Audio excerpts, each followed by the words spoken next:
mga ka-urge! How are you? Welcome to my channel. If you are new here, don't forget to subscribe and hit the notification bell so you will be notified every time I upload a new video. By the way, this channel is all about everything a mother is doing at home, cooking or multitasking or mothering. So karon, since we are still in ECQ and ever since the lockdown started, I have always reminded you to make sure that when you make dishes for the family, kanang something that can be for sharing to extend your food supplies. Today, we are going to make Cebu's famous steamed fried rice. Tara, let's start cooking.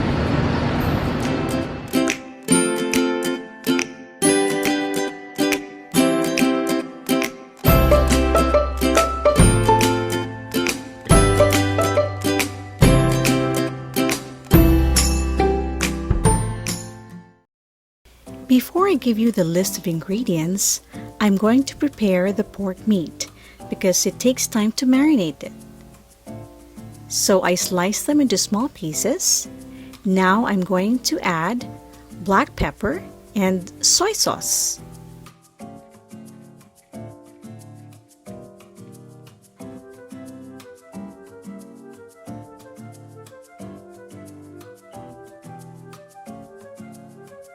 Mix them with your bare hands so it coats evenly.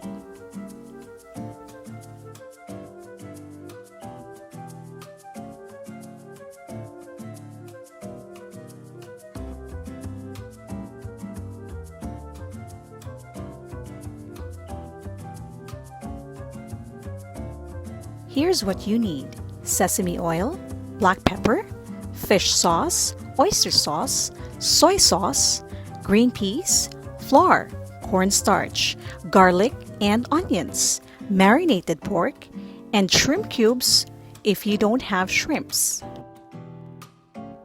This time I'm coating the meat with flour. This is the step I do before frying them. To coat it evenly, just mix with your bare hands.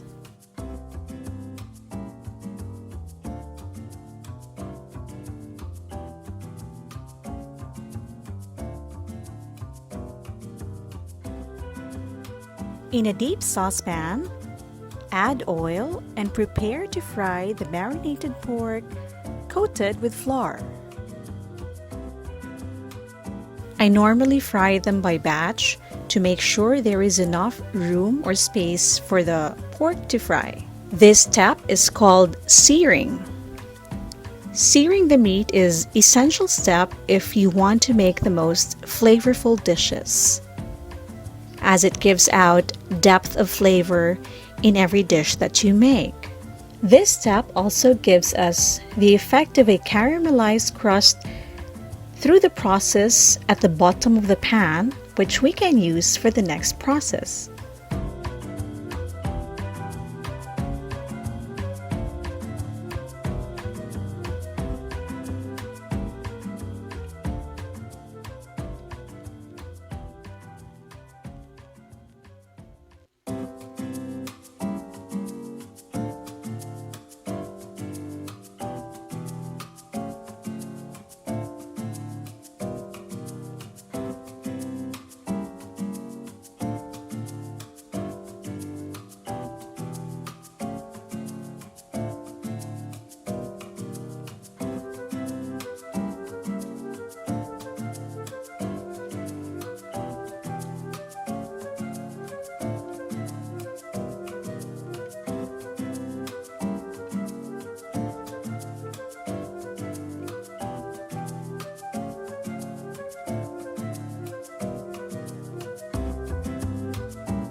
Set aside the seared pork meat.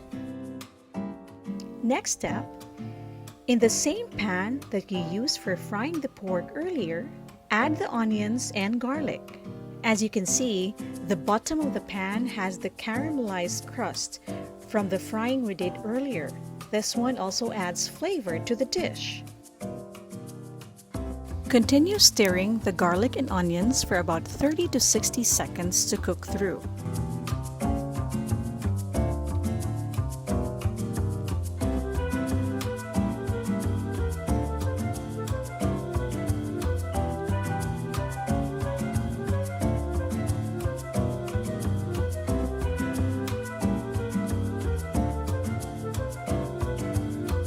Add the shrimp cubes.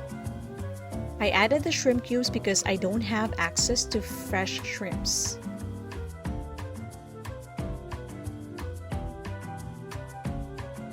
Add water and bring it to a boil.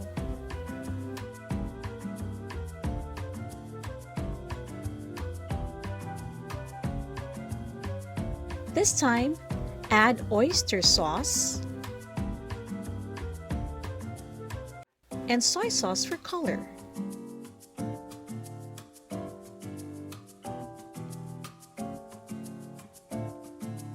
Add the pork meat, mix them, and cover.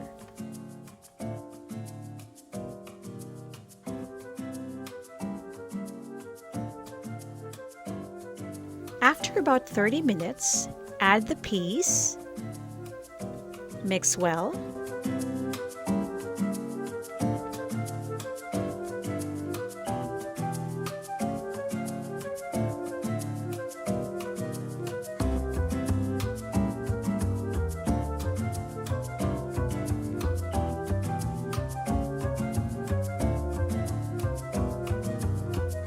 add the cornstarch diluted in water, stirring continuously so it doesn't clump at the bottom. Make sure to stir well.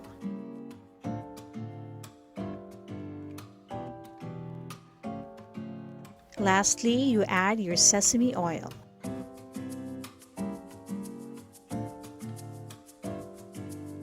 In a separate pan, fry your cooked rice. So you add oil and soy sauce and mix well.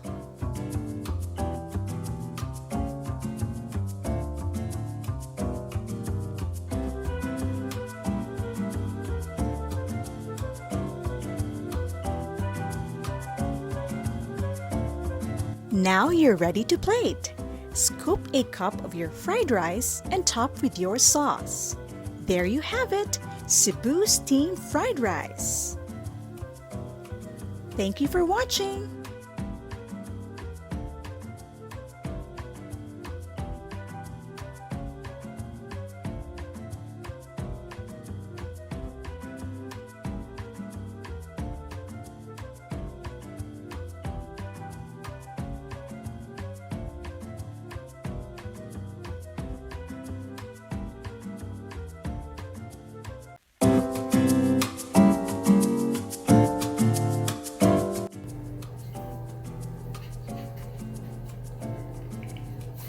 Hi guys, it's Monday once again, and today I'm going to make another dish for the family. I'm going to film that so I can share it with you. First, I would like to welcome you to this channel. If you are new here, this channel is about everything a mother does at home: cooking, mothering, multitasking, parenting. Also, I would like to say thank you to all my friends who subscribed to this channel just recently, especially my friends from the wedding industry and my family. Thank you for sharing, my sisters, my siblings, my cousins and relatives. Daghang salamat. I love you all. Also, if you are new here, don't forget to subscribe to my channel and also press the notification bell so you will be notified every time I upload a new video. Okay, what am I gonna do today? What am I gonna cook? It's something very easy. The procedure is very short. The ingredients I can count with my fingers. And if you love beef and you love ginger, this video is definitely for you. I am going to make beef bowl, or it's called gyudon, Yoshinoya style. All right, what are we waiting for? Tara, let's cook!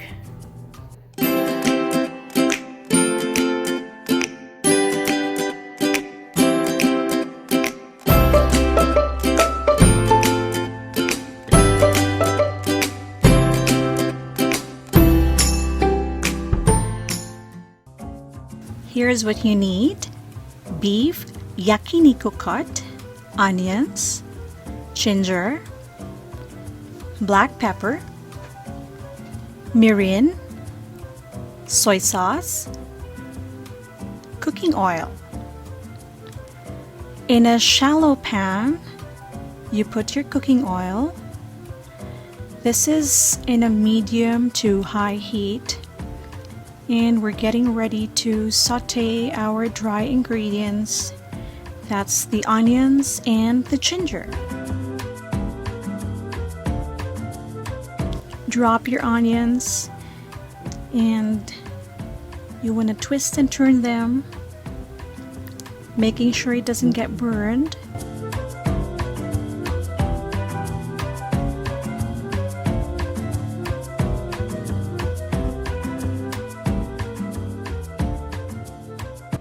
Next, your ginger.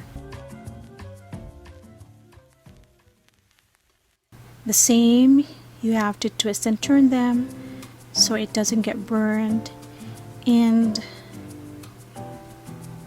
you will notice that it smells good.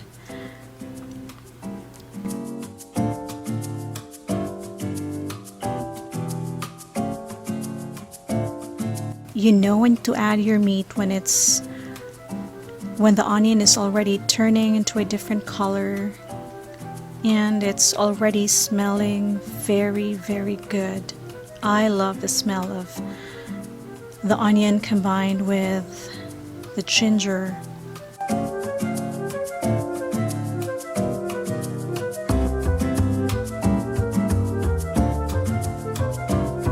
And don't worry about the browning at the bottom of the pan.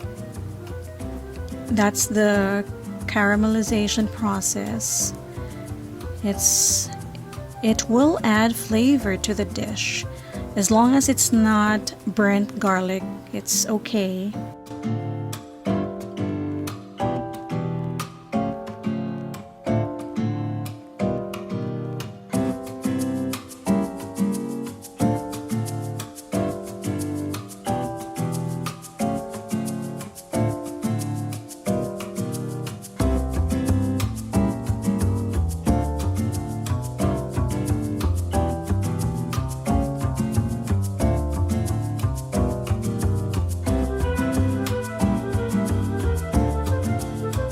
As you can see, it has a different color now, the onions.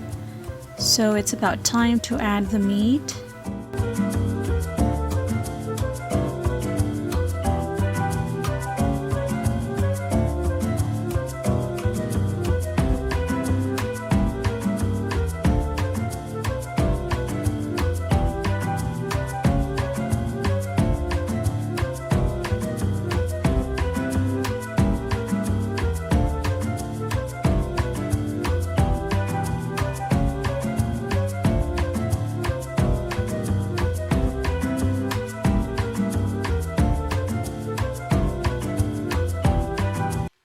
As you are cooking, the same, you want to twist and turn the ingredients. We are mixing them all together and turning the meat, making sure it's cooked through. And if you notice, the browning or the caramelization at the bottom has slowly disappeared. There. It adds to the flavor, guys. I just love the smell right now. You know, I have a story about this beef bowl from Yoshinoya. A few years ago, the first time I had a very first taste of it was in its restaurant in Hong Kong, and I really loved it. In fact, when I was pregnant with my firstborn many years ago, maybe 14 years ago, during my first try, I was craving it and I would cry every night because I want to eat the Yoshinoya beef bowl. It was so unfortunate because there wasn't a branch yet here in the Philippines or in Cebu. So after my 5th month, when I wasn't sensitive to the smell of garlic and onions already, that's when I tried to make my own recipe. I added the soy sauce and mirin, and you want to cover it for a few minutes. That's about 15 or 20 minutes.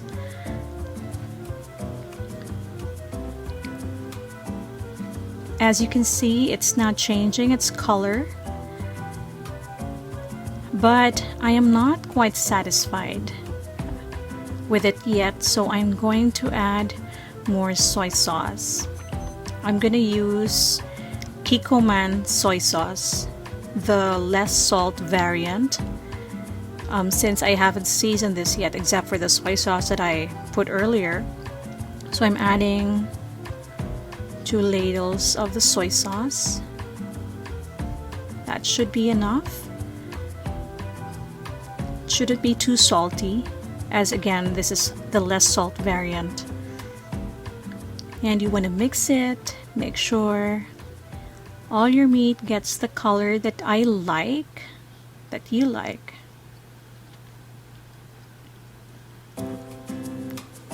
And in a bit, we're gonna taste it to see if we need to season it more.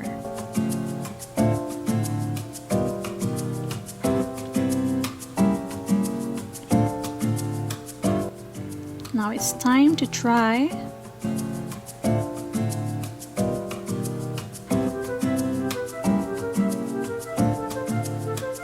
I think it needs more, so I'm adding salt, just a pinch. Do you want to mix it again? You can adjust the taste or the seasoning depending on your liking, I mean. And it's ready. I'm gonna take this out already and plate. There you go, gyudon Yoshinoya style. Thank you for watching.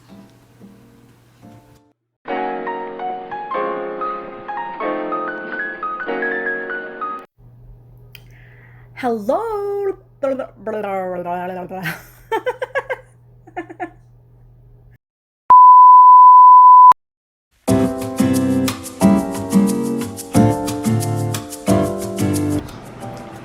Hey guys, how are you? Welcome back to my channel. I am very excited to share this episode as a way of thanking you all, our first 100 subscribers. Anyway, if you are new here, please don't forget to like and subscribe to the channel and hit the bell so you won't miss any future videos. When watching, please also make sure to turn on captions.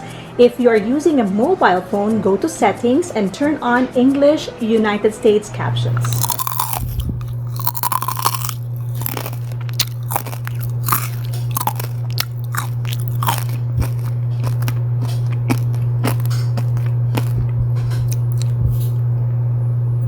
Now, can you guess what I'm going to make today? I'm going to make no fry, zero oil lechon kawali. If you want to know how it's done, please watch, and I'll be sharing the list of ingredients at the end of the video. So please watch till the end. What are you waiting for? Tara, let's cook!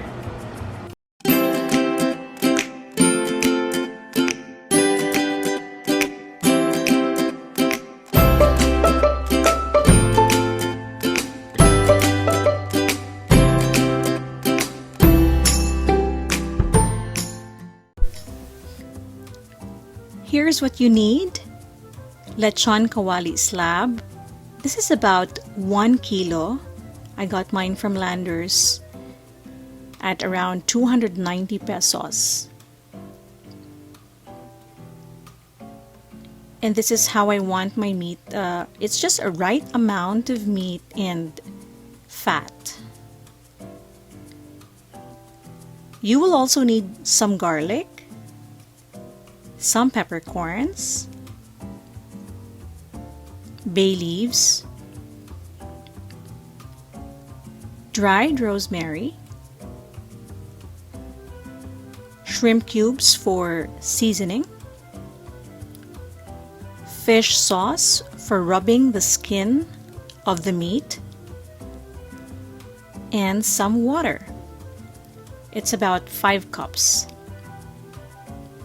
So we are going to mix all the dry ingredients with 5 cups of water in a deep saucepan. There, we let it boil and we place the meat inside and we cover, boil it or simmer in medium heat for about 1 hour.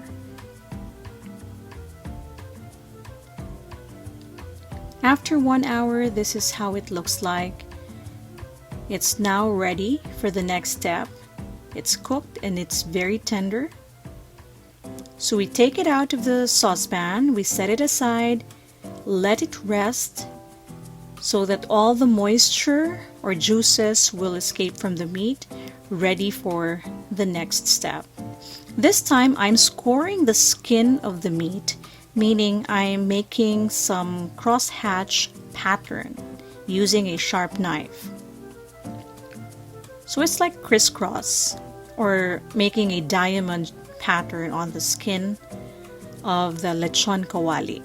And I'm also wiping it or rubbing the skin with the fish sauce or patis, Rufina patis. Doing the same on the other side, again scoring the skin of the lechon kawali.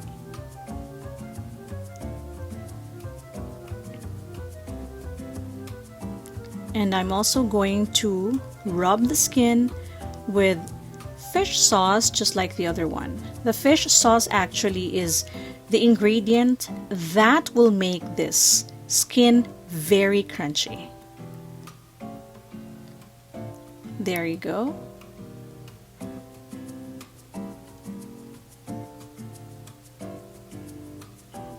Now we're ready to do the next step, which is cooking it in the turbo broiler. We place the meat inside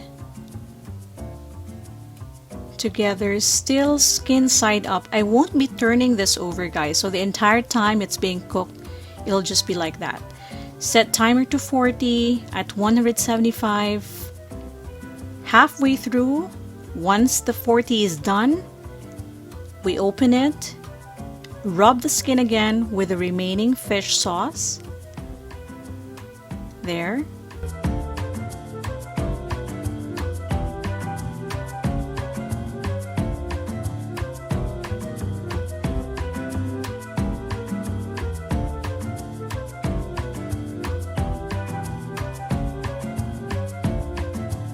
Cover it. This time, for the second round, we are going to cook it at 200 degrees for another 40. This is the final step.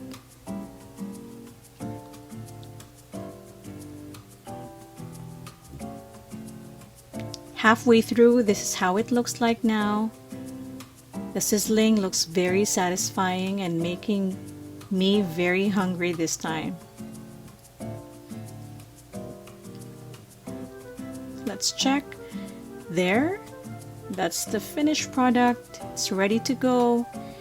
We are going to set this aside so we can already plate. Let it rest for 15 minutes. And I'm going to show you how crunchy the skin is.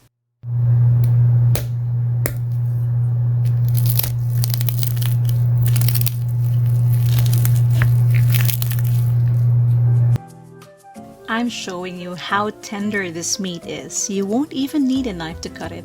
It's very soft, juicy, and moist.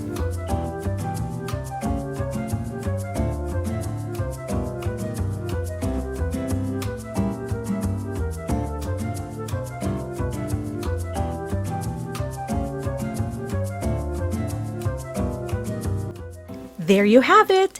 No fry lechon kawali. Thanks for watching!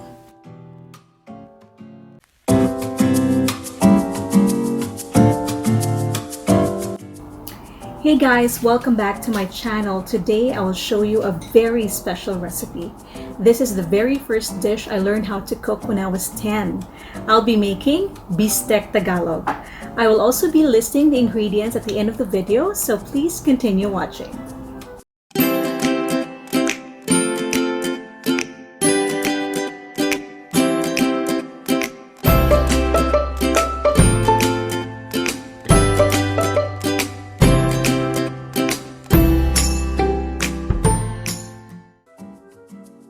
Here's what you need. Beef breakfast steak. This one is about 600 grams. You'll also need red onions sliced into rings. Calamansi. I squeezed about 10 pieces, or this is about 1/4 cup.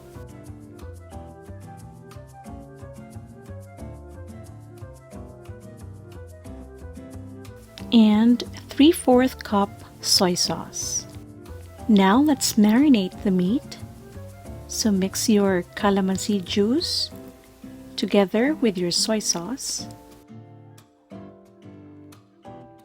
Make sure to mix them well.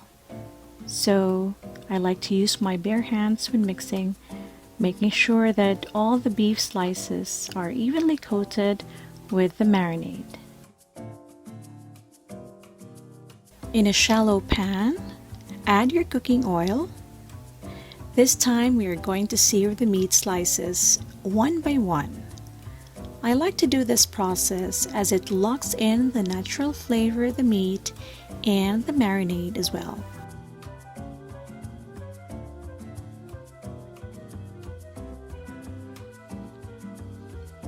As I mentioned earlier, this was the very first dish I learned how to cook from my mama when I was 10 years old. But her version has a different process. I just tweaked it and added the searing because it adds more depth to the taste. So when I sear, I make sure I don't crowd the pan, because if I do, this will become watery and we don't want that.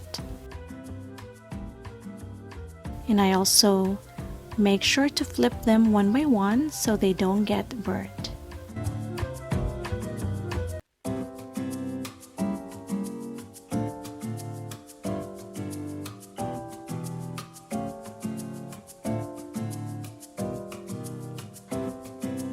After searing the meat in batches, I transfer them to another saucepan.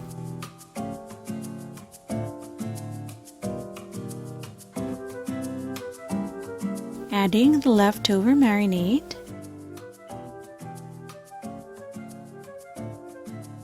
and cook the meat further for about 15 to 20 minutes to tenderize in a very low heat. After 20 minutes, this is already cooked through and tender. Now we're going to do the final step. We add a bit more of our cooking oil, and I like to saute the red onion rings with it.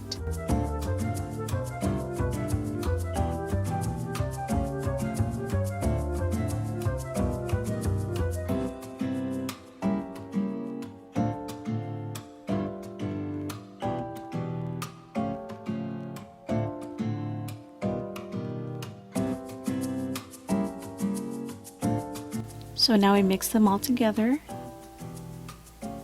And then we keep sauteing until the onions are cooked through, until they're soft and change its color.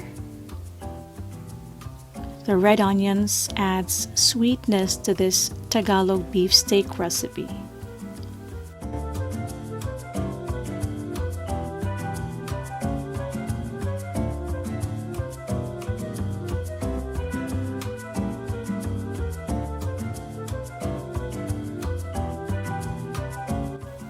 Alright, now we're ready to taste this.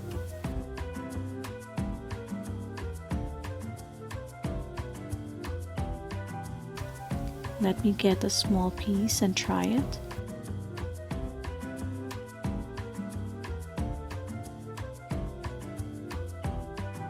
I love how this one turned out. You should try it too. It's rich, mildly salty from the natural flavors of the Kikkoman soy sauce, a little sweetness from the onions, and the calamansi, which definitely enhance the flavors. There you have it, Bistek Tagalog. Here's the list of ingredients.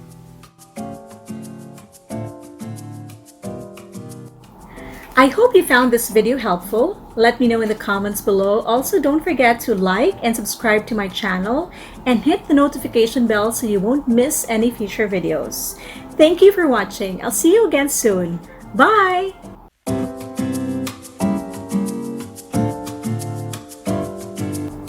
Hey guys, welcome back to my channel. In today's cooking video, I'll be making Japaguri. It is an instant noodle dish from the Oscar-winning Korean movie Parasite. It is so easy to make at home and it's quite delicious.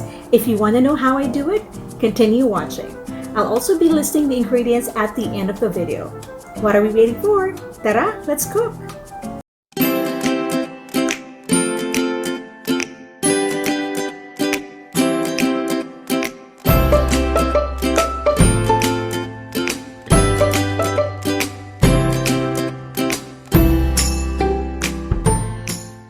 Here's what you need: 1 pack noguri, a spicy seafood flavored soup with thick and chewy udon-style noodles. You'll also need 1 pack Japaguri, an instant black bean sauce-based spaghetti. Japaguri is a combination of these two. Beef sukiyaki cut. You can also use sirloin or ribeye as shown in the movie. Oil, garlic, soy sauce, mirin, and 2 cups water. Using a small pan, I pour in the bacon oil. This is used bacon oil I extracted from cooking bacon this morning. You can also use unused oil. Now preparing to saute the garlic and the beef sukiyaki. Now beef slices in. I'm just gonna put all of them together and I'd like to slowly cook them until brown.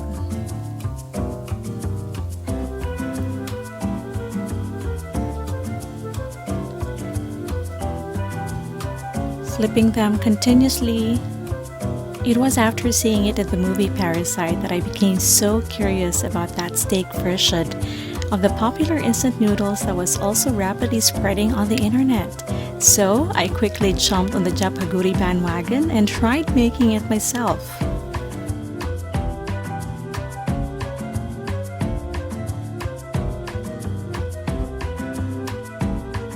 Now I'm pouring in the soy sauce, followed by the mirin. You can get mirin at the international or Asian sections of your supermarkets or in specialty Japanese supermarkets.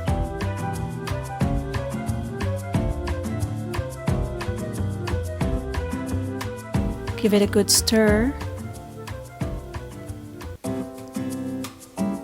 As mentioned earlier, you can also use ribeye or sirloin as they showed in the movie, but I like to use sukiyaki or yakiniku beef slices.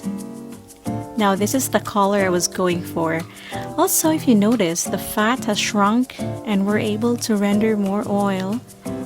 This is really the texture that I wanted to achieve. Cook through, but not chewy, and still very tender. This is done.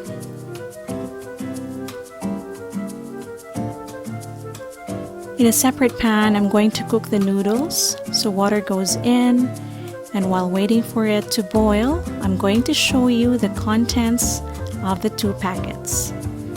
This is the Japaguri. So inside you have your black bean powder seasoning, the oil packet, and your dried veggies, and the spaghetti noodles.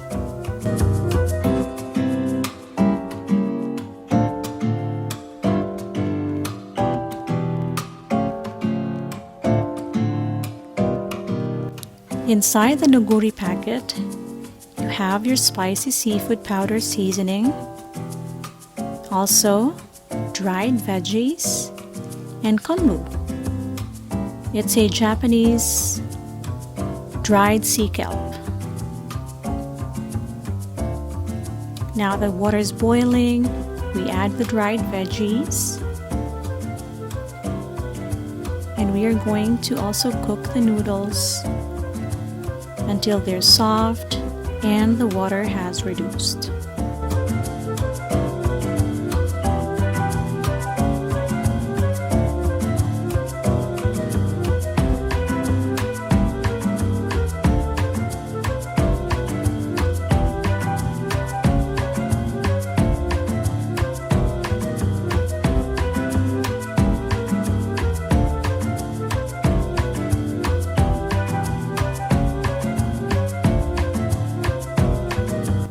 This time we will now add the seasoning packets, except for the oil from the Japaguri.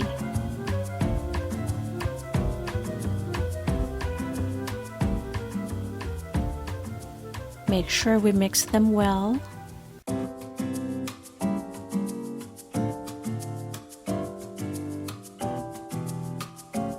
Stir the noodles until the sauce is well distributed and slightly thickens. This should take you about a minute.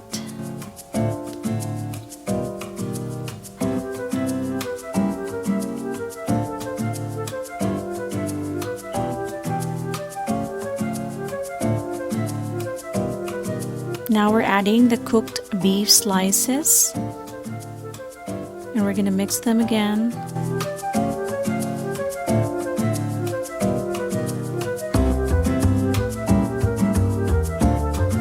And lastly, add the packet of oil from the Japaguri.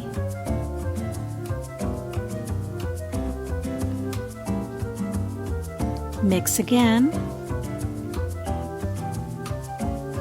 We are almost ready to plate.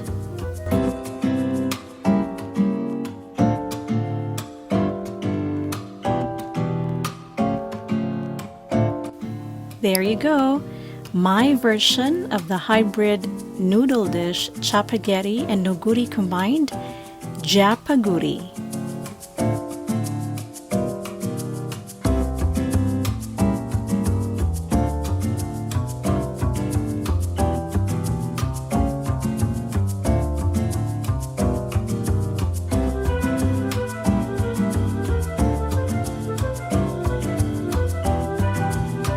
Here's the list of ingredients.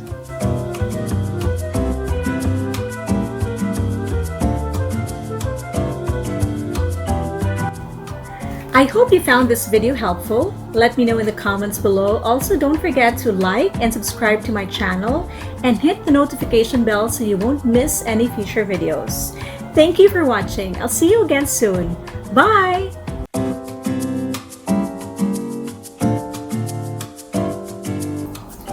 Hey guys, welcome back to my channel. Today I will show you how I made pork tonkatsu or pork cutlets with Japanese curry sauce, like the ones that they serve at Coco Ichibanya. I will also be sharing the ingredients at the end of the video, so continue watching.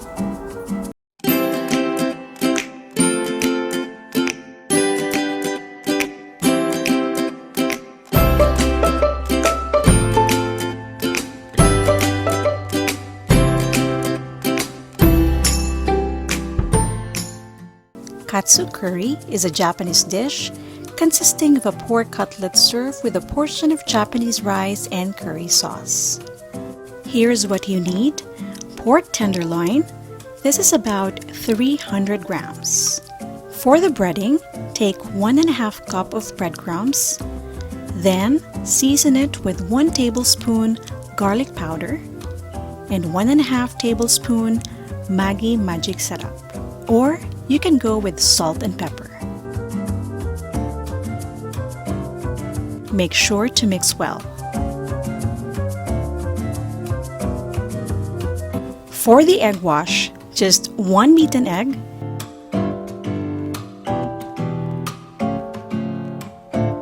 seasoned with about half a tablespoon of Maggi magic syrup.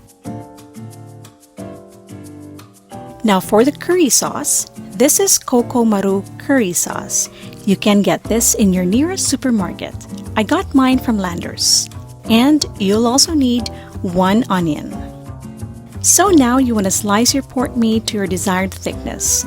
My kids like it thinly sliced and crunchy, so I'm going to slice this into 4 parts and thinly, about 1 centimeter or less. That's just my ideal size. Again, it is up to you how you want the thickness to be like, but you also consider that the thicker it is, the longer it takes for the inner part of the meat to cook. And you don't want to end up with raw meat or overcooked burnt breading just because you're trying to cook the inside some more. To season your meat, you will need sesame oil and fish sauce. Next, you want to season your pork cutlets with fish sauce, about 3 tablespoons or just enough to coat all your cutlets. I'm using Rufina patis.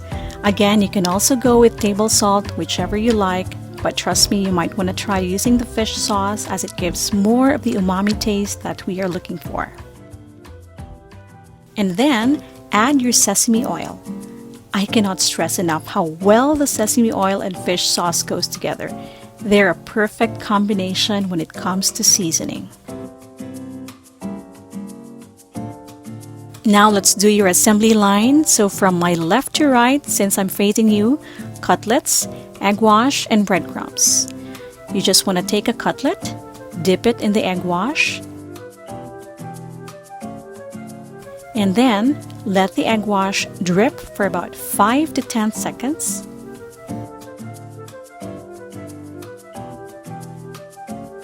And then to your breadcrumbs. Always remember, when doing coating or breading, you have to have 1 wet hand and 1 dry hand. Do not mix.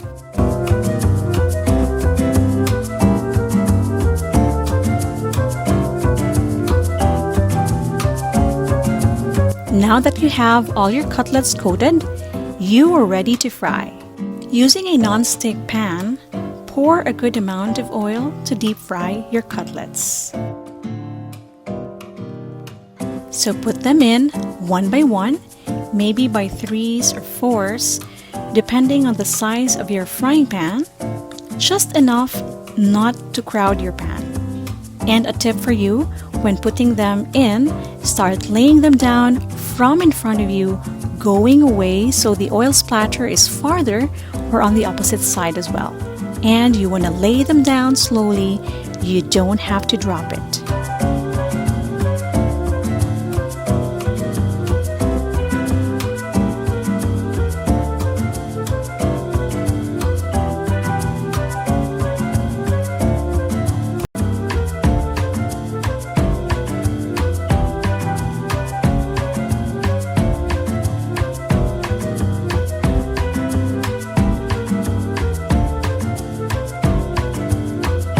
Now that we're done frying, get ready to make the curry sauce.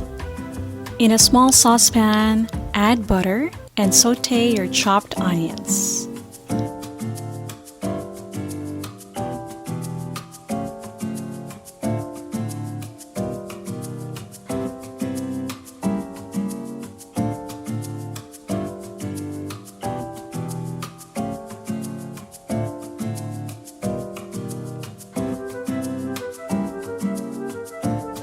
And then add water and bring it to a boil.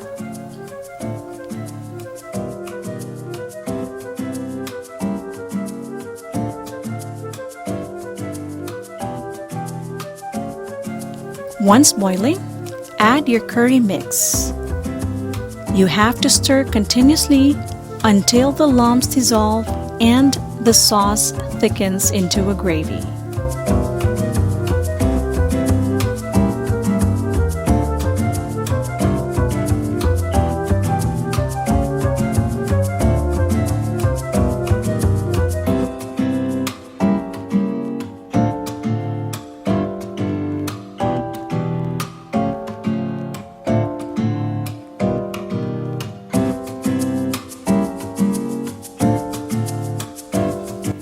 Now you're done.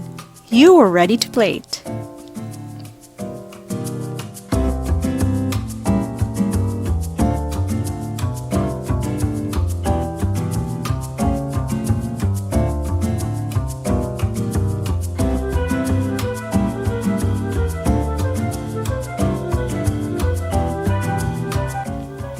There you have it! Pork cutlets in Japanese curry sauce or katsu curry. Here's the list of ingredients.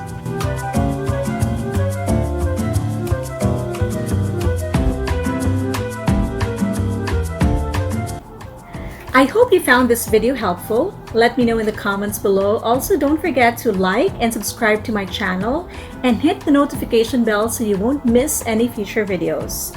Thank you for watching. I'll see you again soon. Bye!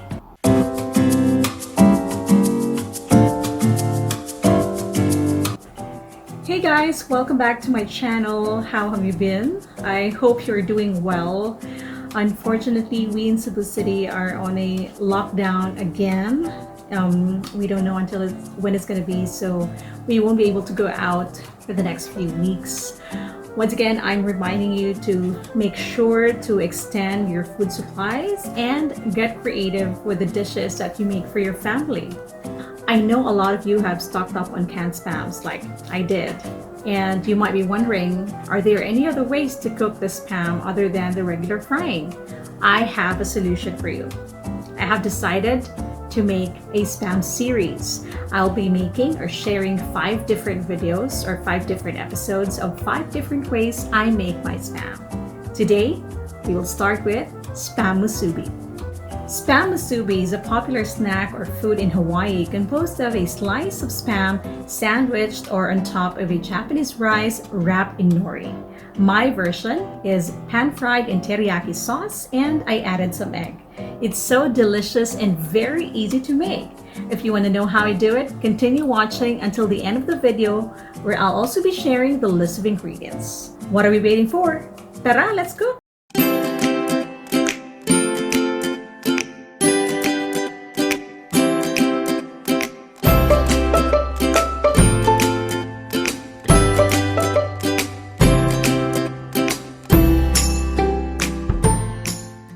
First, let's make the special sauce that you'll brush your rice with. Get some cut up seaweed, sesame oil, fish sauce, and sugar. Mix them together and set aside for later.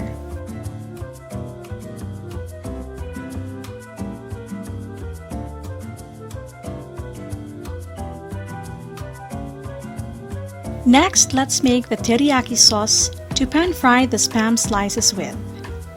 You'll need soy sauce and sugar. Mix them together and set aside for later. Now for the Japanese rice, you'll also need this mixture of the following: rice vinegar, salt, and sugar. Mix them together and set aside for later.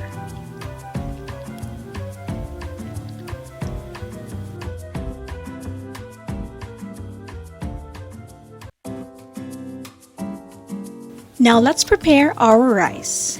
Take your cooked short grain Japanese rice, pour over the mixture we made earlier, and mix them using a chopping or slicing motion.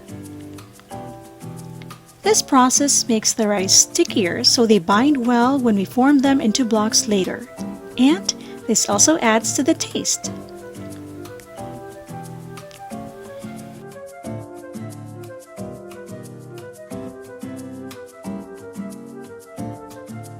You'll also need eggs, nori sheets, Kewpie mayonnaise. Now this is optional, but since I also like Kewpie roasted sesame dressing, I will try this later. And the star of the recipe, the spam slices. Now let's start with frying the spam in the teriyaki sauce we made earlier. If you're using a non-stick pan, you won't need to add oil. Just pour the sauce, heat it up, and melt the sugar granules.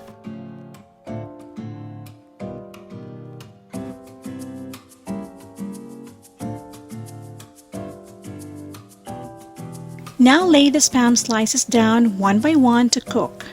This is on a medium to high heat.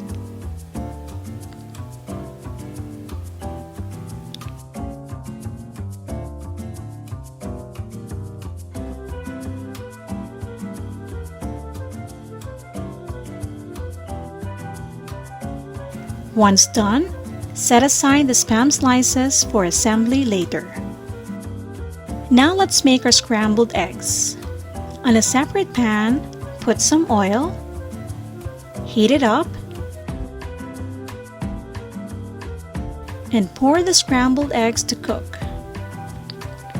Take note, I didn't season the eggs as we already have enough flavor from the spam and the sauces we made for the musubi.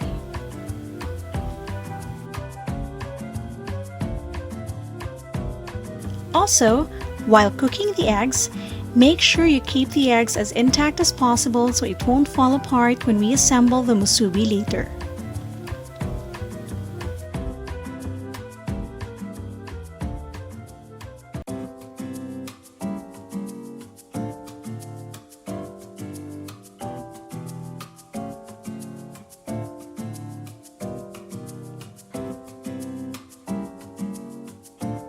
Now that we're done with the eggs, let's cut our nori sheets in thirds.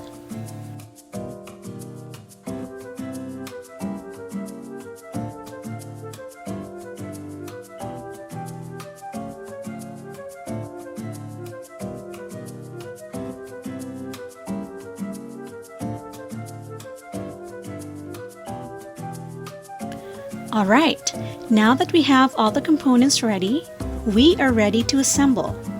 Since I don't have a musubi mold, I'm gonna use the spam can as a mold. So I washed it and dried it earlier. And I will also use a cling wrap to help me pull out the musubi after the assembly. Now get a scoop of your Japanese rice and press them at the bottom of the can firmly. You have to do it firmly so they bind together into a block. Now take your special sauce mixture and brush the rice generously. This will give the musubi flavor. Others actually use furikake seasoning for this step. So if you have furikake seasoning, you can use that. But since I don't have one and I cannot easily buy furikake as we are on lockdown, I just made the special sauce as a substitute. And it turned out really nice and flavorful. Then, put your egg over the rice, press them together, and then your spam. You have to keep pressing firmly so they bind together. And then slowly pull them out.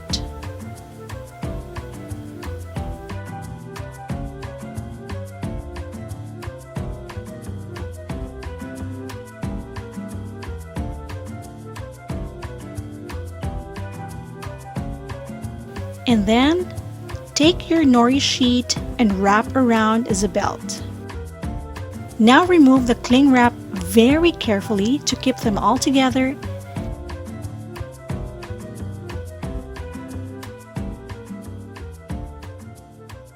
Now take pieces or grains of your Japanese rice and use it to glue the ends of the nori sheet together.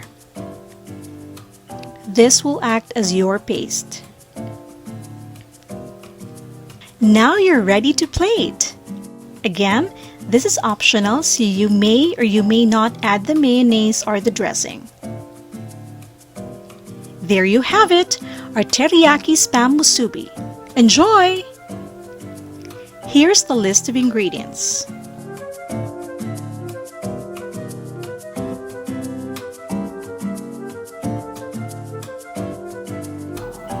I hope you found this video helpful. Let me know in the comments below. Also, don't forget to like and subscribe to my channel and hit the notification bell so you won't miss any future videos.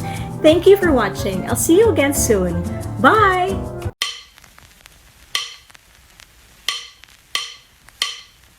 Hey guys, welcome back to my channel and welcome to the second episode of the Spam series.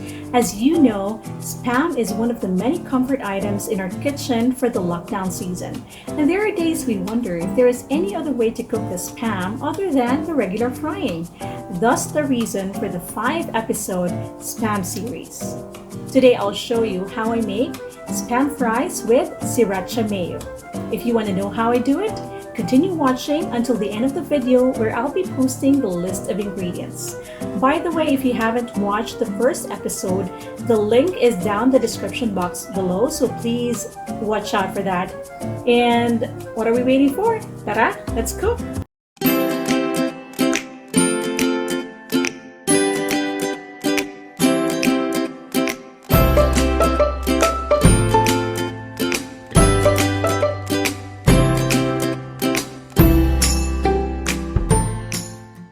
Here's what you need: spam sliced into strips, beaten eggs, breadcrumbs, salt and pepper.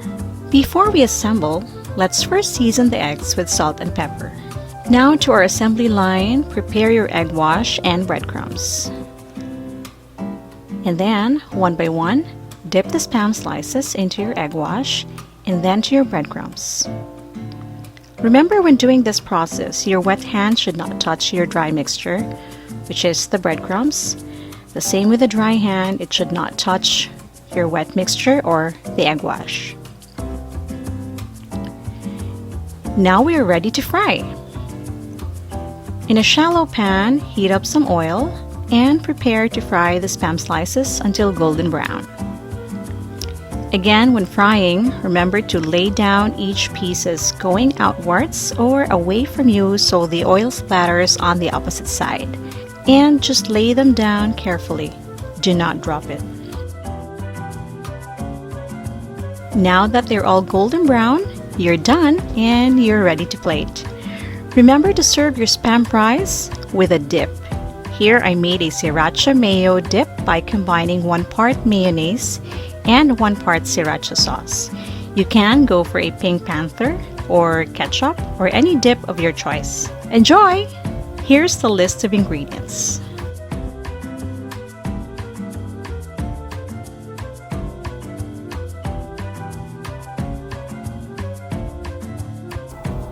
I hope you found this video helpful. Let me know in the comments below. Also, don't forget to like and subscribe to my channel and hit the notification bell so you won't miss any future videos. Thank you for watching. I'll see you again soon. Bye!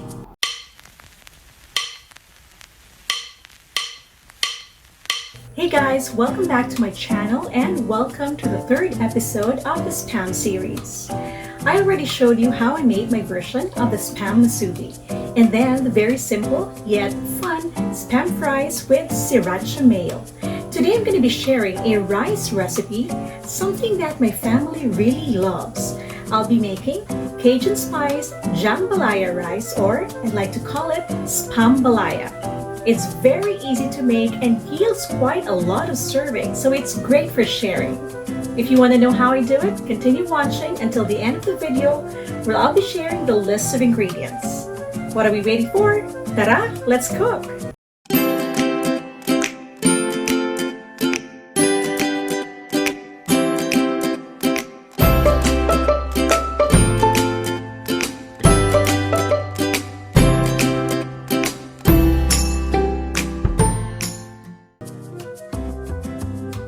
Here's what you need. 1 can of spam. You have to cut them into cubes.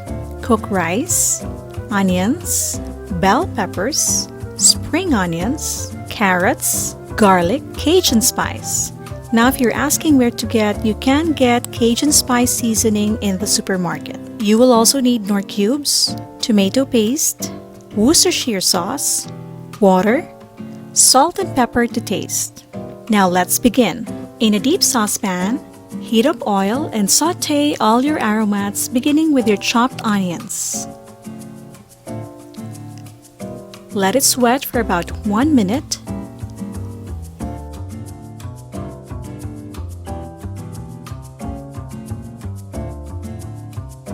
And then add your chopped garlic.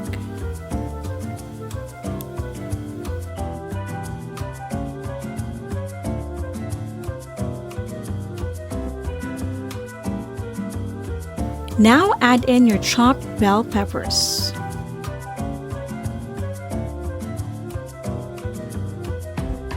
And then your carrots, Saute for another 1 minute until it turns bright orange.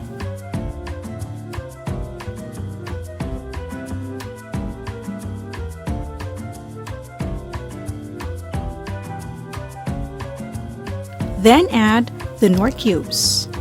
Saute until it has dissolved completely.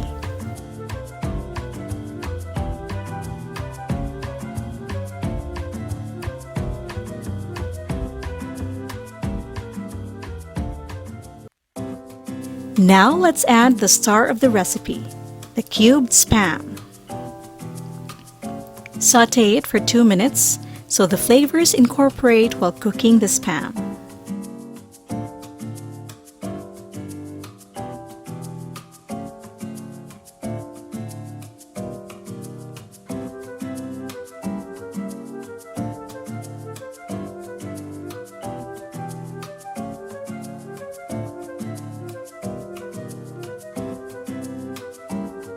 Now add in your Cajun spice seasoning. If you don't have Cajun spice seasoning, you can also make your own by combining paprika, cayenne, garlic powder, pepper, oregano, thyme, and onion powder. And then your tomato paste. And a tip, guys, remember to store your leftover tomato paste in your freezer to preserve it for your next cooking session. Mix it in.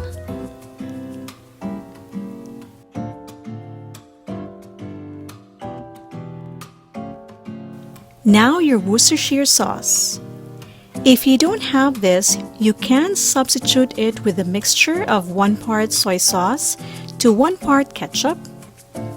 Or another option would be combining equal parts of soy sauce and apple juice. Mix it in. Now let's add our water. This is basically to make this mixture just a little wet to make it easier for us to mix our cooked rice. And the best thing about adding a little water is it allows us to deglaze the sides and the bottom of the pan where most of the flavor is. So then it infuses more flavor to our rice. Now add in your cooked rice and mix well.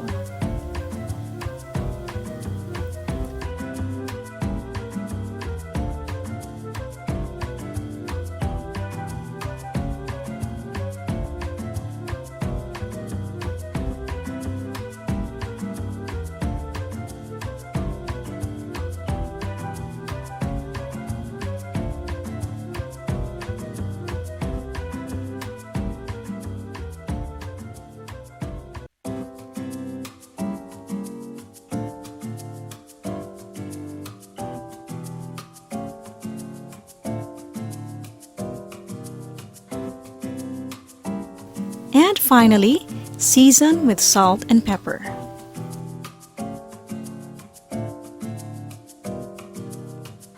Remember to taste your spambalaya. Don't forget to give it a good mixing before serving.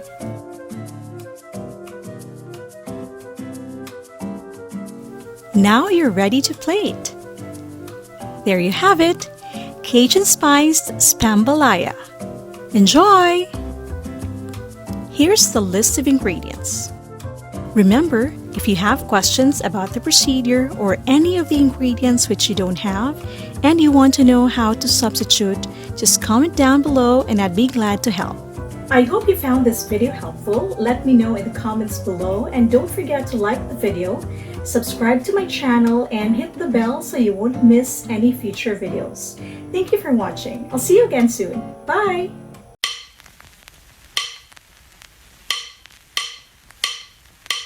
Hey guys, welcome back to my channel. I'm very excited to share today's cooking video with you because it's something we don't do every day.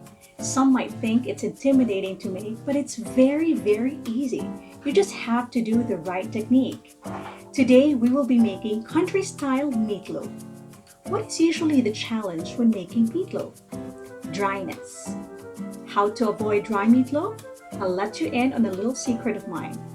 Use wet bread. Yes, wet bread instead of breadcrumbs. What is breadcrumbs? It's dry bread, and it tends to draw out moisture from the eggs, the meat, the whole mixture, and you end up with dry meatloaf. But when you use wet bread, I guarantee you juicy and flavorful meatloaf. If you want to know how, watch until the end of the video for the whole procedure and the list of ingredients. Tara, let's cook!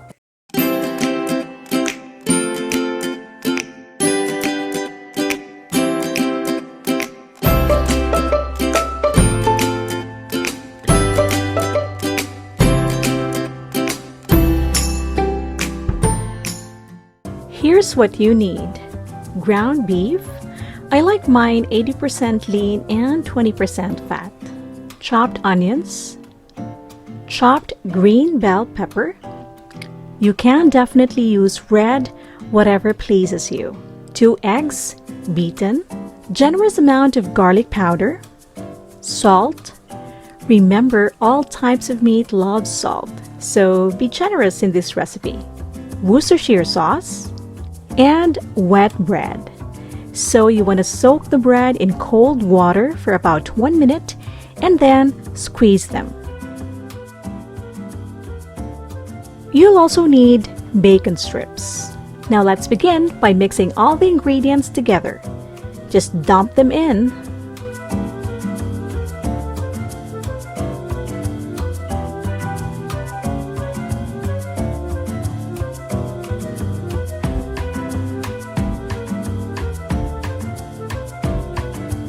Give it a good mixing, massaging your mixture, but make sure you have clean hands. Remember, with this recipe, you can definitely add or omit something. You can add in raisins or carrots or bacon bits, whatever you like. You can even do a combination of ground beef and ground pork. Just eyeball the amount of salt that you put in, making sure it's seasoned well.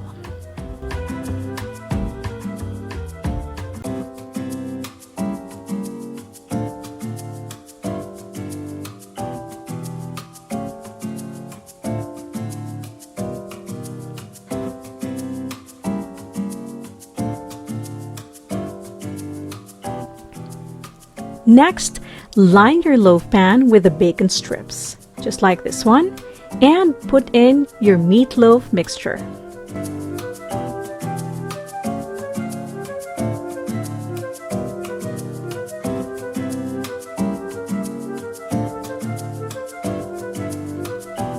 And then, gently but snugly fold in the bacon strips to wrap the meatloaf.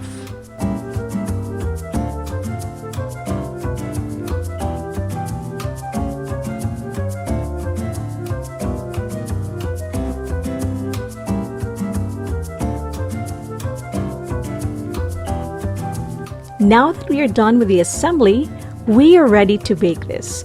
You can definitely use your oven, but I like to use my turbo convection oven. And I'd cook this for 40 at 200 degrees.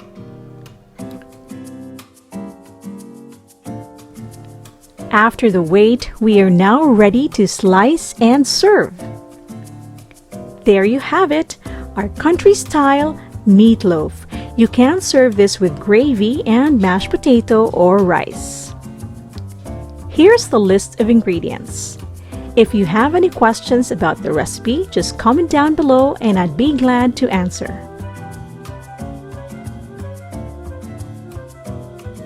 I hope you enjoyed and learned something from this video. If you did, don't forget to give it a thumbs up and subscribe to this channel. Thanks for watching. I'll see you guys soon. Bye!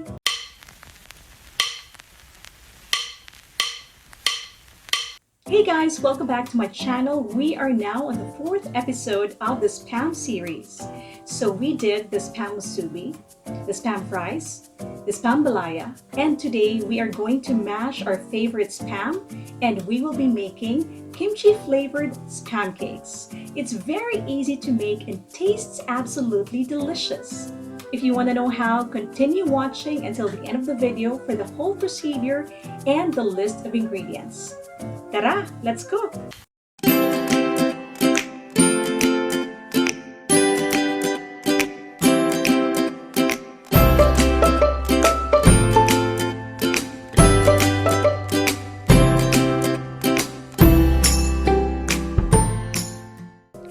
Here's what you need: spam, water, half a cup of flour, 1 egg, salt, 2 tablespoons kimchi juice, chopped carrots, and spring onions. Now let's begin. Using a fork, work on your spam until completely mashed.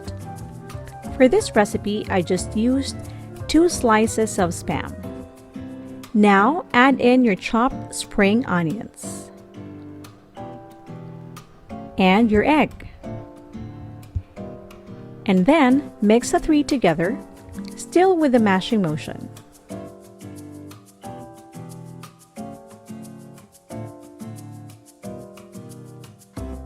Now add in your flour and water, about half a cup. And now your kimchi juice. This is for flavor. Mix well.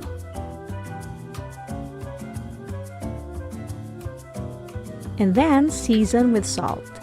Just a bit, as your spam is already salty. Now add in your carrots. Mix well. After mixing, now we are ready to make our spam cakes. In a shallow pan, pour in a bit of oil, heat it up, and pour in your batter. You can do whatever size you like. Mine is like a regular pancake. This recipe only makes 2 cakes, so if you want to make some more, you just double it or add some more mashed spam, flour, kimchi juice, and adjust the salt. You can definitely add in more herbs or spices according to your liking or preference. After about 3 to 4 minutes on medium heat, flip to the other side as you would when making your breakfast pancakes. And then you're done. You are ready to plate. There you have it, our kimchi flavored spam cakes. Here's a list of ingredients. If you have any questions about the recipe, just comment down below and I'd be glad to answer. I hope you enjoyed and learned something from this video. If you did, don't forget to give it a thumbs up and subscribe to this channel. Thanks for watching. I'll see you guys soon. Bye!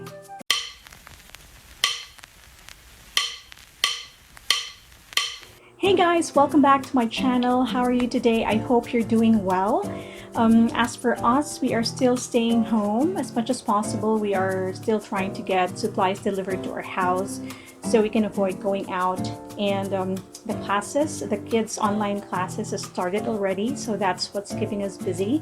And I have also started cooking dishes that I sell online. So if you're from Cebu and if you'd like to try Much Love Mom's home-cooked dishes, you can hit me up or comment down below, or you can send me a message via Facebook. I'd be glad to accommodate. So what are we going to do today? If you are like most of us whose quarantine life is synonymous to K-drama, I'm sure you've seen the series Itaewon Class. And if you've seen it, I'm sure you're familiar with a dish that's quite instrumental in the series.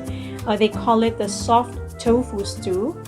I'd like to call it Sundubu tofu stew. If you're interested or if you want to know how I do it, continue watching until the end of the video where I'll be posting the list of ingredients. What are we waiting for? Tara, let's cook!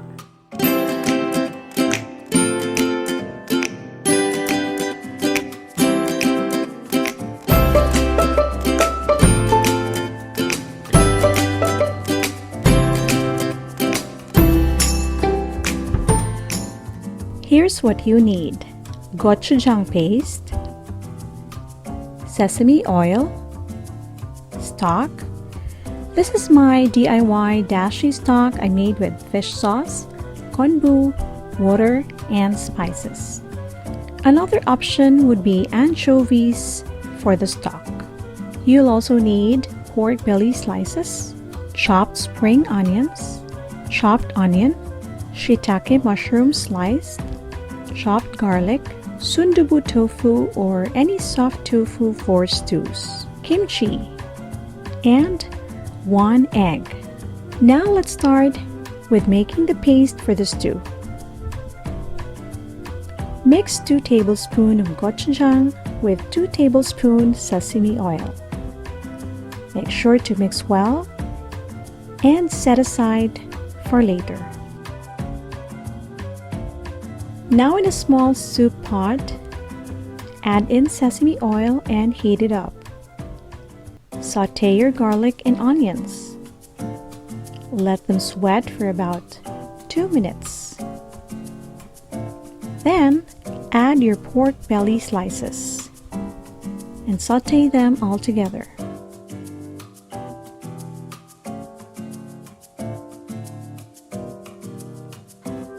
Now add in your kimchi.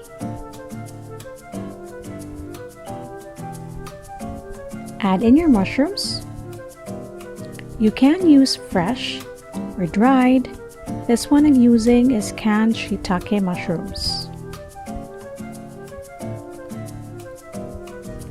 Now that our pork belly slices are cooked, it's time to pour in our stock. Let it boil, and then add your gochujang paste mixture. You want to let it simmer for about 4 minutes so the flavors and the spices infuse. And then add your Sundubu tofu.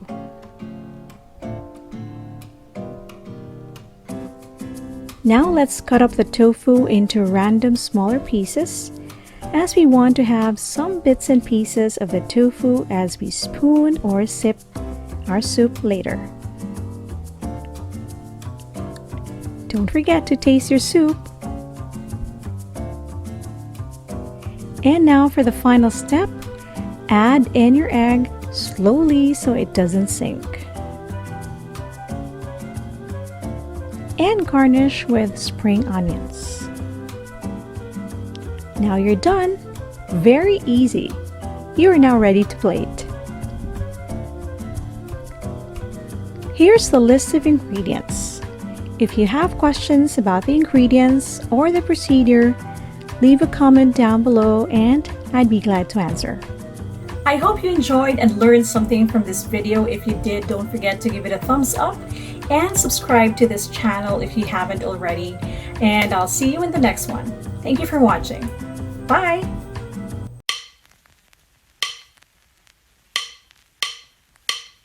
Hey guys, welcome back to my channel. I hope you're doing well today. I'm very excited to share with you today's episode because it's something very Filipino. It's everyone's favorite. We would normally go out to the restaurants to dine in with our family or barkada to celebrate a special occasion with this at the center of our table, the Filipino crispy pata. My version is very easy.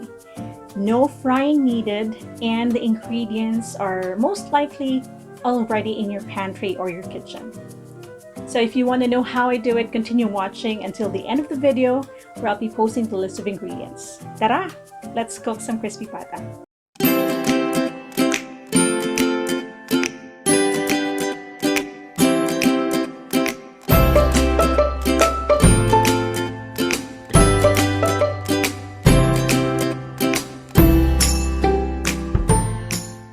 Here's what you need. 1 piece pork pata front, cleaned and dried. This is about 1.5 kilo. You'll also need bay leaves, lots of garlic, shrimp cubes, black pepper, water, and fish sauce. Now get a deep saucepan and fill with water and let it boil. Then add the dry ingredients, including the pork leg.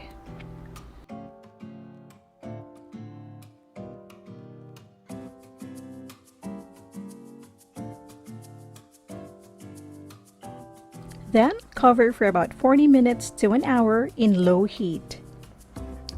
After about an hour, let's remove the pork leg from the stock and let it dry for 15 to 20 minutes. After making sure that the moisture has escaped and dried out, we will now rub the pork leg with the fish sauce all over. This is the key ingredient that will make the skin crack and pop.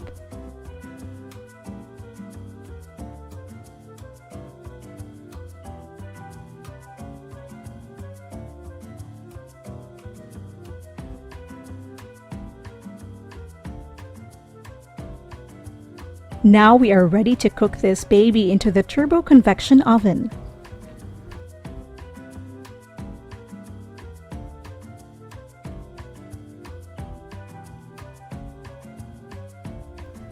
Turn timer to 40 at 175 degrees for the first round. Now let's check and flip to the other side so we can rub one more time with the fish sauce.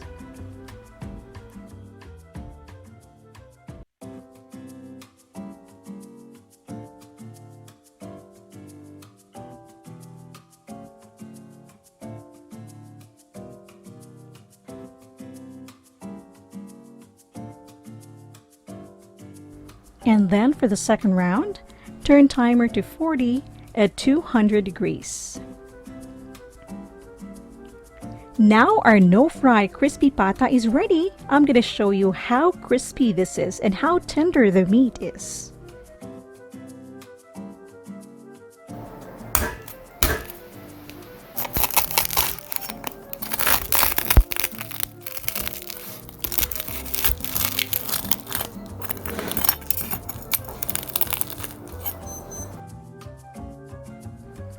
Did you hear that? And look at this very tender meat. You'll definitely love it. Imagine eating it with white rice and vinegar with chilies on the side. There you have it. Very simple. No frying needed. Zero oil, crispy pata. Here's the list of ingredients. If you have any questions about the recipe, just comment down below and I'd be glad to answer. I hope you enjoyed and learned something from this video. If you did, don't forget to give it a thumbs up and subscribe to this channel if you haven't already. Thank you for watching. I'll see you again soon. Bye!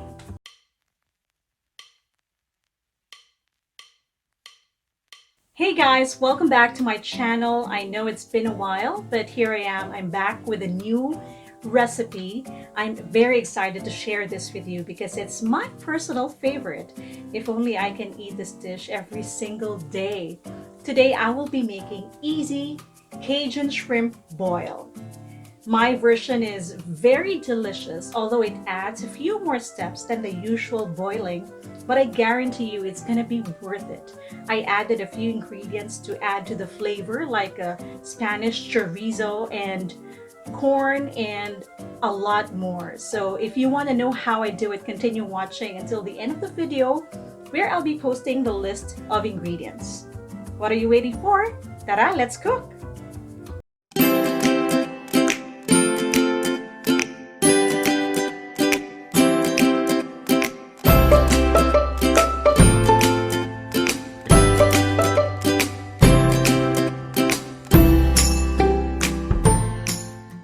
We will be doing two preps. For the first prep, which is for the shrimp boil, here's what you need. 1 kilo fresh shrimps, sweet corn cut into 4 parts or to your desired size. I like it this size as it makes it easy for me to mix. Potatoes cut into squares, onions, shrimp cubes, calamansi squeezed. This is about 5 pieces and it yielded about 20 ml calamansi juice, salt, and Cajun spice. Now let's begin with boiling the shrimps. In a deep saucepan, boil some water. Add in onions and shrimp cubes. Add 1 to 1.5 tablespoon Cajun spice seasoning. Mix them well. And then add your corn and your potatoes. Now cover and cook for 10 minutes. After 10 minutes, add in your shrimps. Add in your calamansi juice. And then arrange them in a way that the shrimps are all immersed in the boiling water.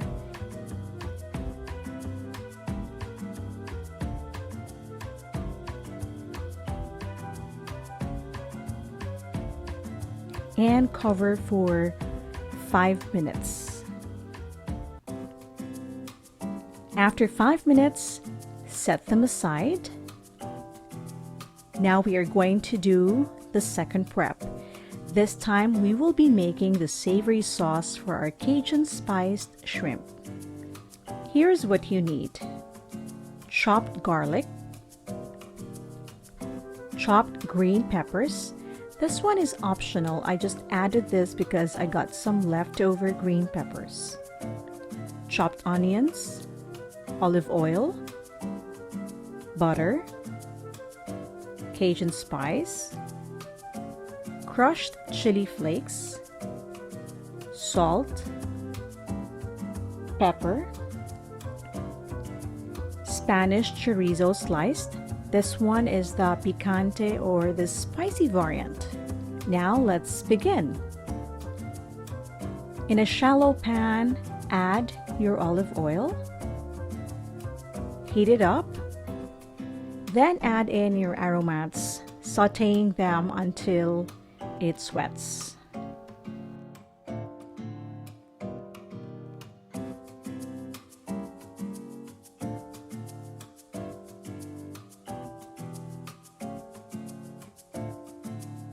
Next, add your butter.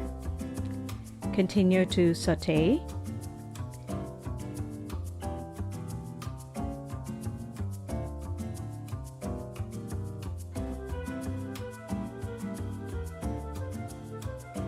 And then your chorizo.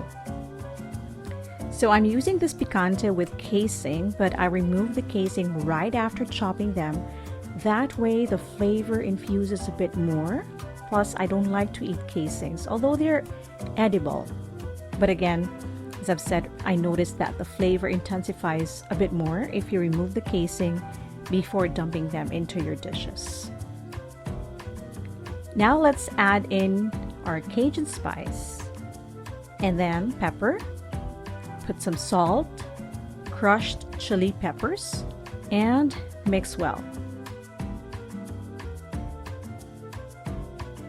Now I'm going to add about a cup of the liquid from the shrimp boil earlier so I can deglaze the pan. And then let it simmer for a good 2 more minutes. Now let's taste the sauce. This time we are ready to add back into the pan the boiled shrimp. And then we mix them all together for a perfectly Cajun spiced shrimps. Make sure to mix them well.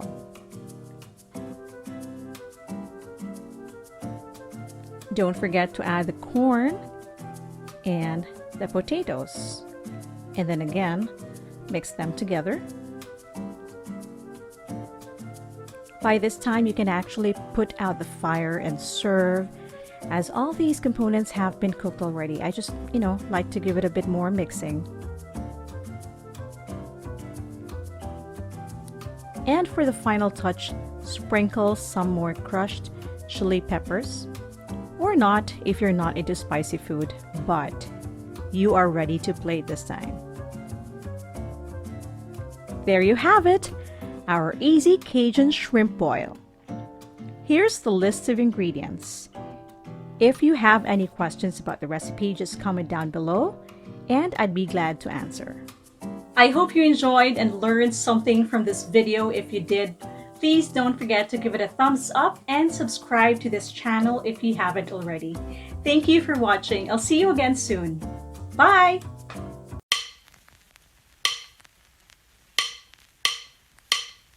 Hey guys, welcome back to my channel. Today I'm going to show you how I make my very easy single-step kinapusan or pork cracklings using the Philips air fryer.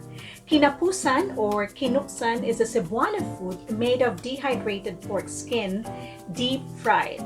Normally you would boil this in water with salt, garlic, and vinegar, and then you dry them and deep fry them twice. My version is very simple. Let me show you how, so continue watching until the end of the video where I'll be sharing the list of ingredients. What are we waiting for? Tara, let's cook!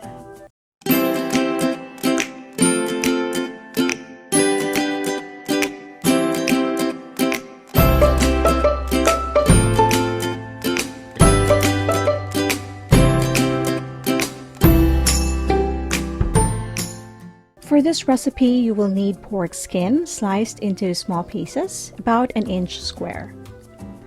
I always have pork skin in stock as the kids do not like to eat fat and skin and meat. So whenever I make pork chops or when I grill pork belly, I slice off the skin and just set them aside for the next time I'm making something like this. You'll also need garlic powder and fish sauce. That's it. Those are the only 3 ingredients. Now let's start seasoning our pork skin. Sprinkle your garlic powder gradually and mix well, making sure to coat the pork skin. And then pour in the fish sauce. No need to add salt. And this one is the main ingredient that will make the skin really, as in really pop. Make sure to mix well while you massage. Now let's set aside for about 15 to 20 minutes just to let it set. Now let's get our air fryer ready. Open the basket and put them all in. Guys, this does not require preheating at all. Now you want to lay them down flat. Make sure they're not crowding.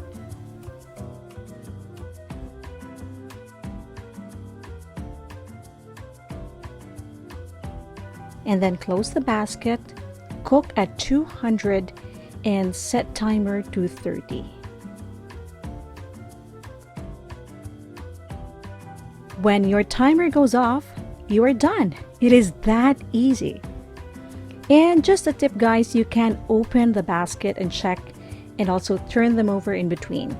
It is totally okay to open the basket while cooking. I mean, I used to do this when I first got my air fryer years back when I wasn't familiar yet with the timing. I'd often check to make sure they're not getting overcooked or worse, burnt.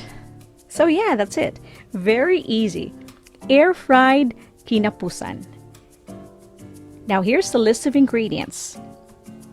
If you have any questions about the recipe, just comment down below and I'd be glad to answer. I hope you get to try this recipe. Let me know how it goes in the comments below. And if you liked and enjoyed this video, please don't forget to hit like and share with your friends. Thank you for watching. I'll see you again soon. Bye!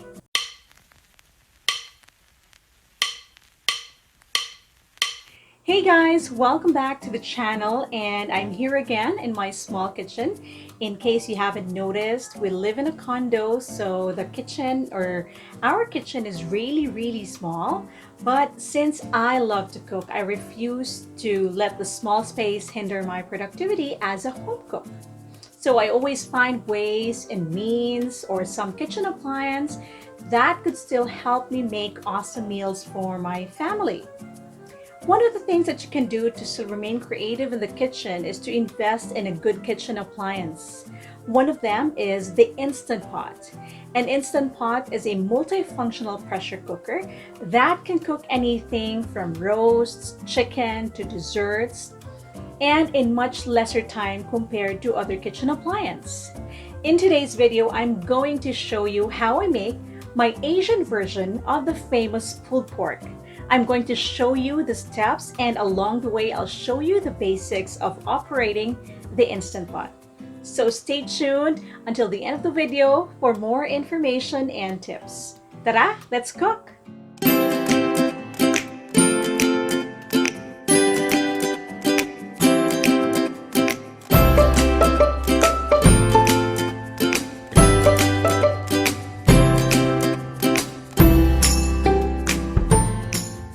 Here's what you need. Pork shoulder. You can also use pork butt. Any of the 2 pork cuts will do.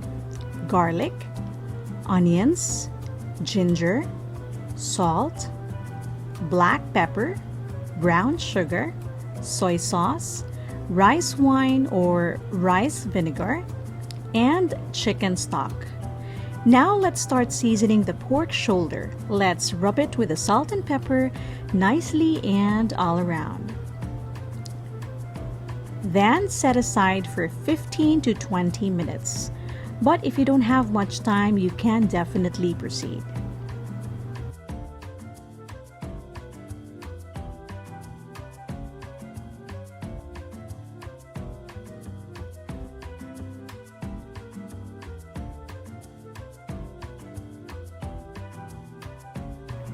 Now on to our Instant Pot. Let's start by searing our pork shoulders. So set to saute setting. We will sear for about 6 minutes. Of course, pour in some oil. Once heated, lay down the pork to sear, about 3 minutes per side. And then take them out and set aside. Now let's start sauteing our aromats, the ginger, the onions, and some garlic. Continue to saute until they sweat and turn very, very fragrant. This time, pour in your other ingredients, beginning with the chicken stock so we can deglaze the bottom of the pot.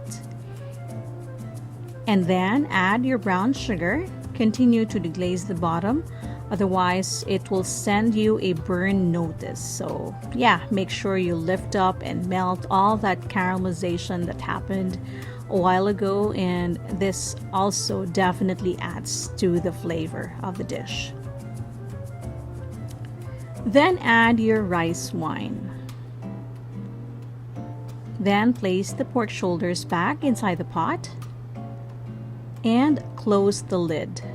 Before closing, make sure you got the silicone ring on, and then close tightly. Make sure also that you put the vent on the sealing position. Now let's cancel the saute button and let's start pressure cooking. Press pressure cook and set timer to 60 minutes or 1 hour. Now remember to keep the keep warm button on. It automatically records the time elapsed once your timer of, in this case, 1 hour or 60 minutes is done. Meaning the keep warm setting automatically counts the time that has passed after you have finished pressure cooking. So after 1 hour, as you can see, the timer has already recorded 13 minutes from the time our cooking finished. This is what we call the natural pressure release, and this allows the cooking to stop gradually. You don't want to open the valve quickly when the environment inside could still be on high pressure or high temperature, as you'll get all foam and all other ingredients shooting out through the valve. And remember, you also want to use natural release for large cuts of meat to let the meat relax and become more tender. Now, how long do we wait for the pressure to naturally release? This could take 15 to 13 minutes. The Instant Pot will automatically release steam gradually until the float valve drops down. So now after 15 minutes, I'm going to slowly open the venting valve, allowing for more steam to come out before finally opening the top lid. You can use a cloth or just anything to cover your hands, making sure you don't get burned from the steam. See, once the float valve drops down, it is already safe to open. On to the next step, we remove the meat and carefully pull them apart using 2 forks. Now I'm going to put them back into the pot and let it simmer for a few minutes. If you noticed, every time I press the saute button, the timer automatically appears to be at 6 minutes ever since we started filming this. Now that's because it saves the last setting you used for that specific button. But you can definitely adjust it, meaning add more time or lessen it or cancel it. Now dump them all in and let it simmer for 15 minutes more. At this time, you can already eat them, pair them with rice or bread or steamed Chinese buns. But there's one more step that I'd like to do. That is, I'm gonna pop these in for just a little more time into the broiler. I just want them a little toasted, just a little bit. So I'm transferring them now into this ceramic container. Then I'm gonna toast them in the broiler for about 5 to 8 minutes, and then I'm done. I'm going to plate now. So I have here a bowl of freshly cooked white rice, and then top it with a pulled pork and 1 fried egg.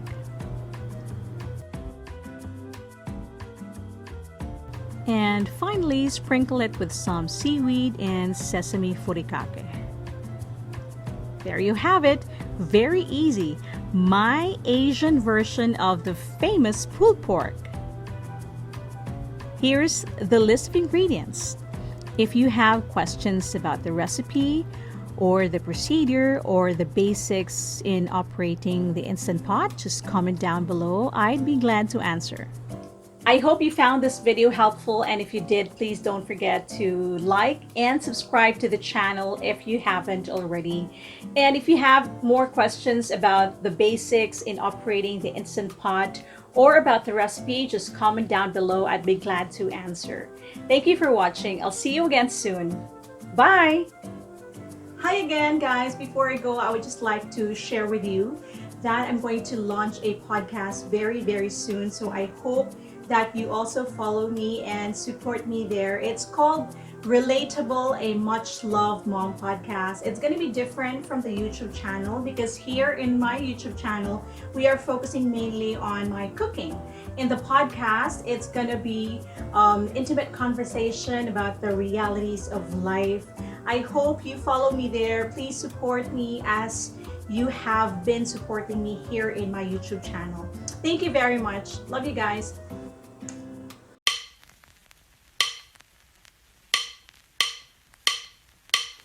Hey guys, welcome back to the channel and welcome to my small kitchen. Today I'll be showing you how I make a Korean comfort food. It is known as the army base stew, but commonly called jjigae. Jjigae is a spicy stew that can be made with spicy sausages, ham, spam, kimchi, and gochujang, and some other vegetables. My version highlights the spam, and I'd like to file it under the spam series. Thus, I will call it the spam jjigae. If you want to know how I do it, continue watching until the end of the video where I'll be sharing the list of ingredients. What are we waiting for? Tara, let's cook!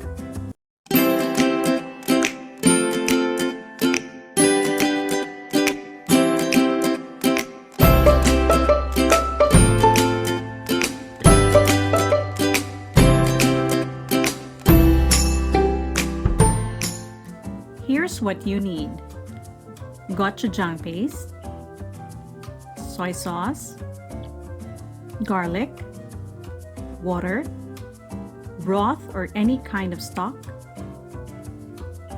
soft tofu or Sundubu tofu, quick melt cheese, sliced shiitake mushrooms, onions, cabbage, kimchi, Jin ramen or any instant ramen you got, Hungarian sausage, spam, green chilies, and egg. Now let's start with mixing the garlic, gochujang paste, and soy sauce. This is our liquid spice mixture. Make sure to mix well and add little water to dilute.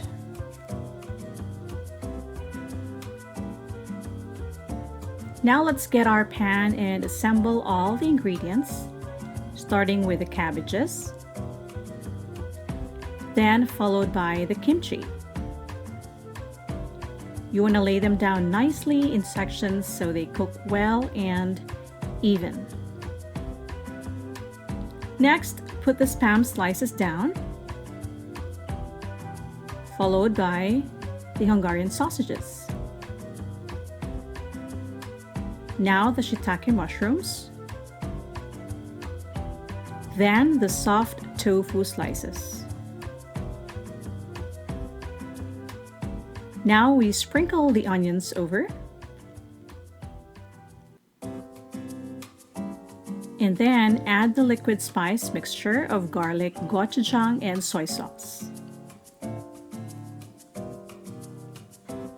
Now we are ready to cook. Begin by adding the broth or your stock.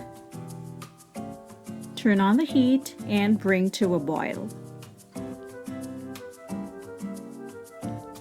Oh, and don't forget to add the green chilies on top.